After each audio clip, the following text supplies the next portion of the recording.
Hi friends, అందరూ ఎలా ఉన్నారు? మేమైతే చాలా బాగున్నాం. ఇవాళ క్యాబేజీ పకోడీ ఎలా తయారు చేసుకోవాలో చూద్దాం. ముందుగా ఒక పెద్ద క్యాబేజీ తీసుకొని ఇలా చిన్నగా కట్ చేసి పెట్టుకోండి. తర్వాత కొంచెం కొత్తిమీర, 2-3 పచ్చిమిర్చి చిన్నగా కట్ చేసి వేసుకోండి.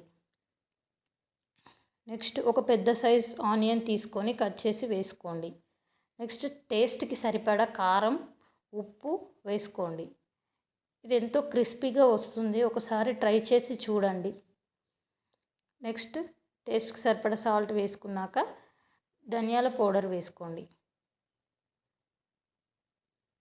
నెక్స్ట్ ఒక స్పూన్ అల్లం వెల్లుల్లి పేస్ట్ వేసుకోండి. దీంట్లో కార్న్ఫ్లోర్ వేసుకోండి, ఒక స్పూన్. చాలా టేస్టీగా ఉంటుంది, చాలా క్రిస్పీగా వస్తుంది, గట్టిగా కాకుండా వస్తాయి. నెక్స్ట్ ఒక కప్పు బియ్యం పిండి వేసుకున్నా. మీ దగ్గర శనగపిండి ఉంటే ఒక 1/2 కప్పు